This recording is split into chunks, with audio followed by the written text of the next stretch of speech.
اس کو وسیلہ کہا جاتا ہے۔ تو اس آیت کریمہ میں نحن اقرب الیہ من حبل الورید کہ بعض لوگوں نے کہا کہ جب اللہ قریب ہی ہے تو پھر اللہ والوں کے مداروں پر حاضری کیوں دیتے ہو؟ اللہ جب قریب ہے تو پھر اللہ والوں کے مداروں پر حاضری کیوں دیتے ہو؟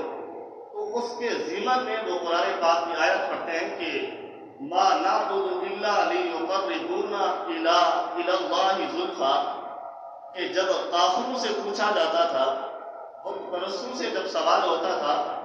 کہ تم ان بتوں کی پوجا کیوں کرتے ہو، انہیں معبود کیوں بناتے ہو، وہ کہتے ہیں لیقربونا، ہم اس وجہ سے ان کو معبود بناتے ہیں کہ یہ ہمیں اللہ کے زیادہ قریب کر دیتے ہیں۔ بات سمجھدار یہ کہ ایک تو نحن اقرب الیہ من حبل الورید، ہمارا نظریہ یہ ہے کہ ہم اللہ والوں کے پاس جاتے ہیں اللہ کا قرب حاصل کرنے کے لیے اور اللہ کی رضا حاصل کرنے کے لیے۔ تو یہاں پر بعض لوگوں نے اس آیت کو ملایا دوسری آیت کے ضمن میں اور کہا کہ وما نعبدهم الا لیقربونا، جب کافروں سے پوچھا جاتا تھا کہ تم ان بتوں کی پوجا کیوں کرتے ہو،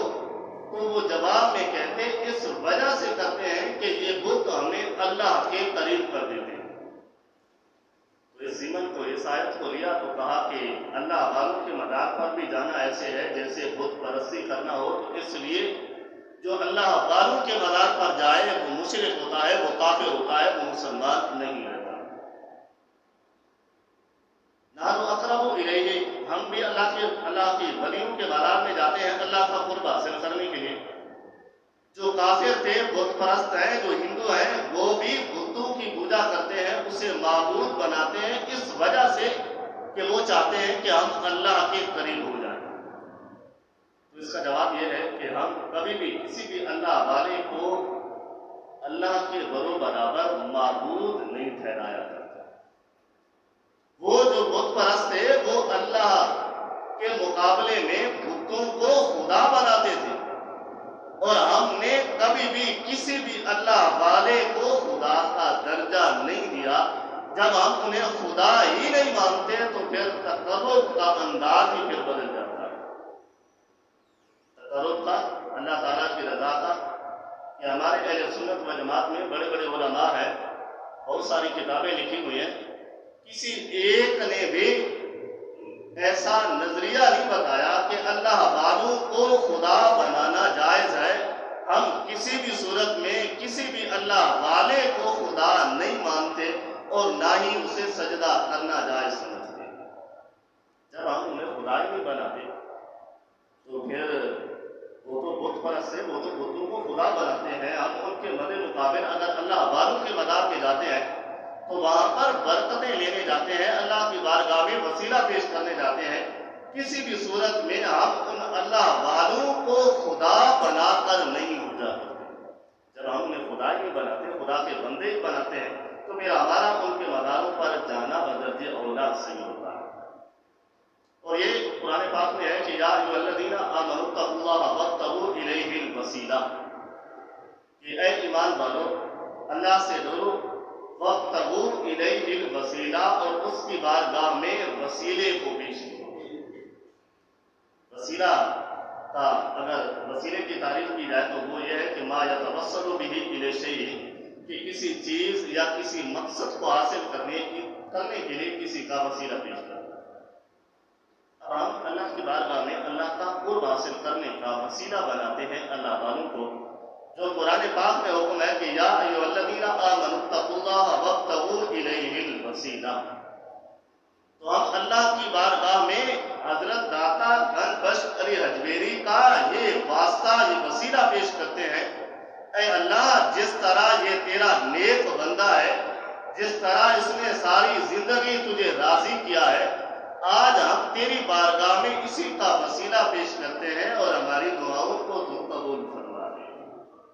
ہماری دعاؤں کو تو قبول فرما دے۔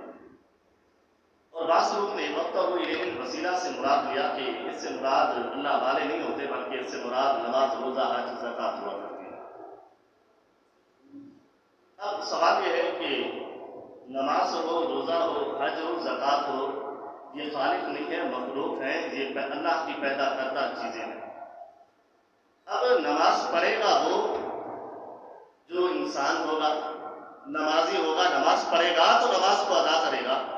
جب نماز کو وسیلہ اللہ کی بارگاہ میں پیش کرنا جائز ہے تو جو نماز پڑھتا ہے اس کا وسیلہ پیش کرنا بھی اسلام میں جائز قرار دیا ہے۔ ورنہ اس طرح بھی بن سکتا تھا کہ نماز پڑھنے کے لیے ابو جاہل بھی نماز پڑھنے کے لیے منافقین عبداللہ بن ابی بھی نماز پڑھا کرتا تھا، نماز تھی اس کی بھی،